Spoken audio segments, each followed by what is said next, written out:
احنا احنا يا جماعة في كارثة.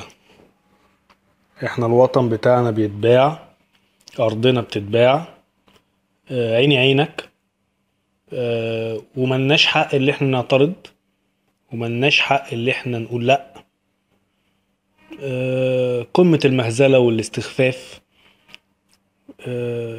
يجي رئيس معتوه يتعاقد مع ملك معتوه اللي هو يبيع له جزر مصرية مات فيها جدي وجدك، مات فيها آلاف المصريين، اتعمل بسببها حربين بسبب غلق مضيق طيران. أبيع جزيرتين فيهم 40 موقع سياحي غطس، أبيع موقعين مصريين من القطر المصري. ازاي ازاي ده؟ انا يعني دي فضيحة بجلاجل. اما انت دلوقتي احنا عايزين نشوف الحكومة بررت الكارثة دي ازاي. الحكومة المنتقاة اللي حاططها السيسي، زي ما مجلس الشعب برضو منتقى ومش مجلس الشعب، هو مجلس السيسي ومجلس الحكومة برضو. ايه الوثائق او ايه الادلة اللي هم واجهوا بيها الرأي العام المصري والعربي لتبرير بيع جزء من القطر المصري؟ اول وثيقة هو جواب من وزير خارجية السعودية لوزير خارجية مصر. جواب. دلوقتي بقى عندنا اول دليل ان الارض دي مش بتاعتنا، اول دليل اللي احنا بنتنازل عن جزء من القطر المصري. جواب من وزير خارجية السعودية لوزير خارجية مصر سنة 88 بيطالب فيه بطيران وصنافير. احنا مال ابونا؟ هو اي كلب ناعق كلامه بقى حجة؟ طب ما اسرائيل بتطالب بسينا وطالب بطابة، ايه يعني؟ ايه يعني؟ هو اي حد يطالب باي حاجة دي بتاعته؟ ده دليل؟ هو ده دليل؟ وثيقة من وزير خارجية لبلد اخرى موجهة لينا بقت دليل؟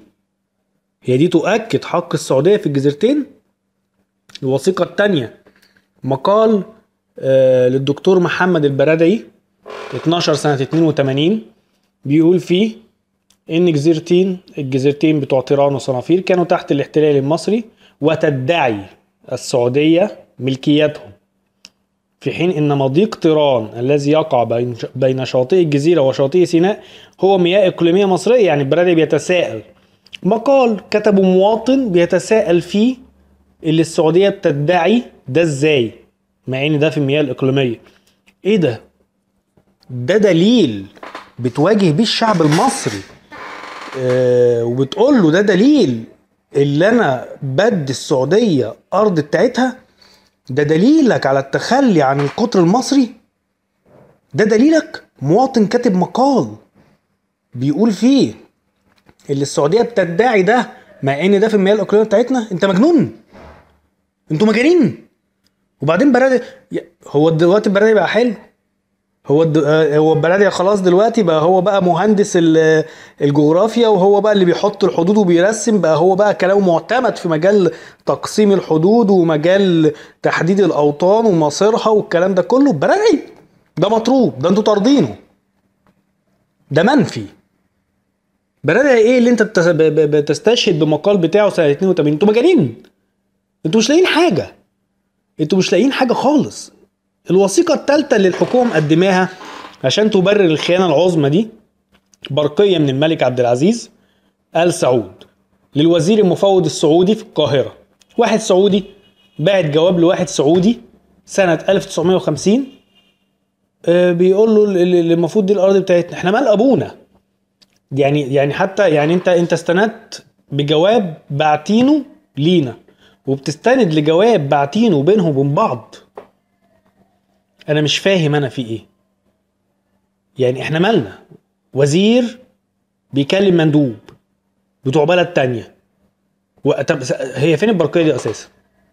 فين نصها؟ طيب دي بقى يعني عايز اقول لكم بقى على الكارثة دي. اتبلغت شفهية لعصمت عبد المجيد سنة 1988. يعني يا نهار اسود، ده جنان اللي احنا نشوفه، ده جنان.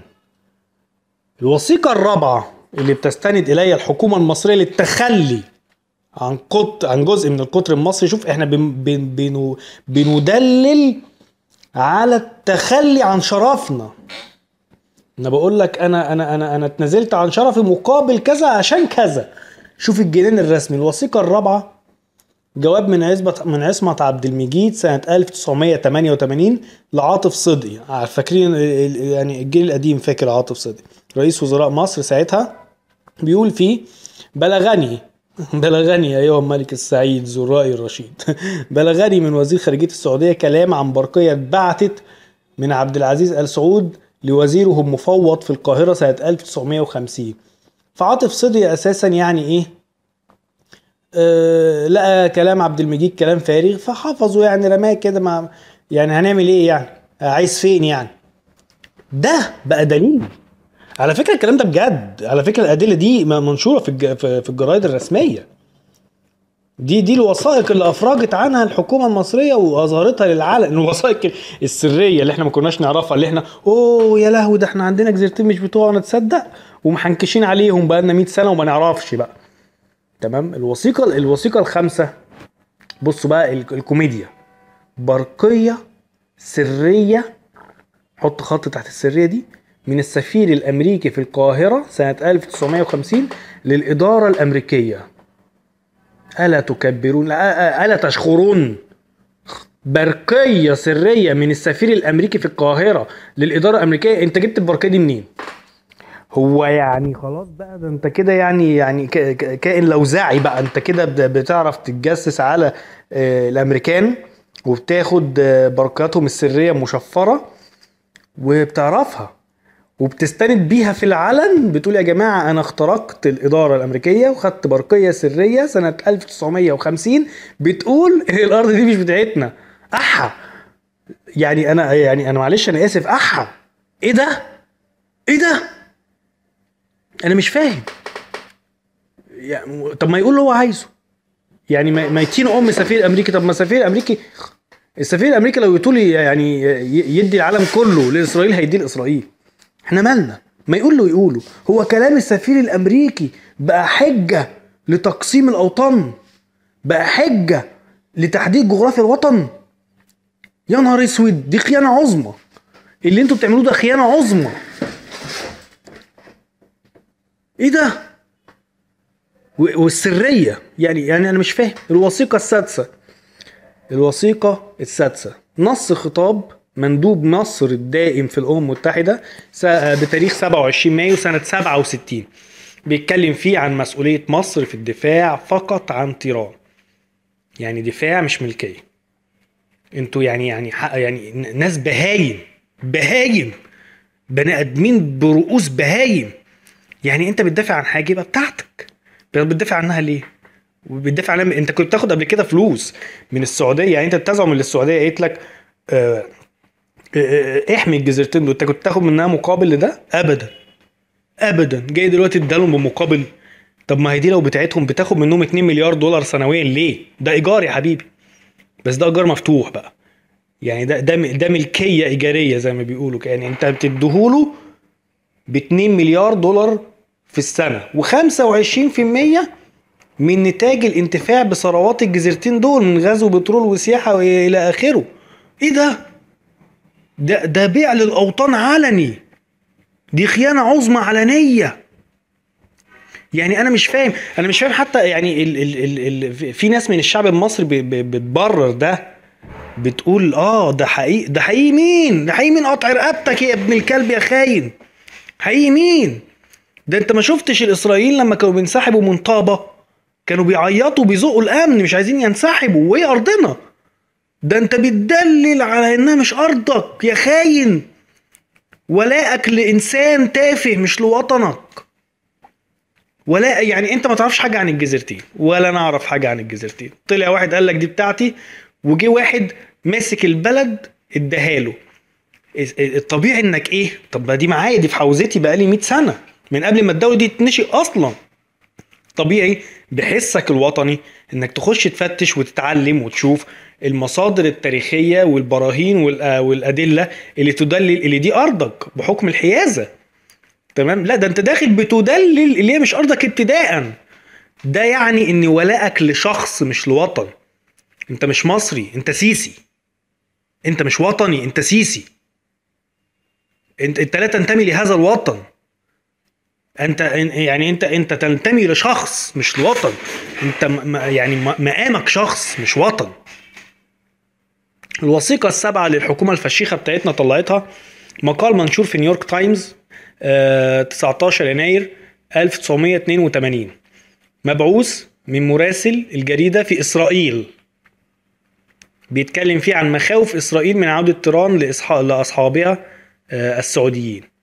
يعني بقى مقال جورنان، كلام جرايد زي ما بيقول جورنان، كلام من مراسل الجريدة في إسرائيل بيقول إسرائيل خايفة الطيران تروح للسعودية، نقوم احنا ايه ندي طيران للسعودية.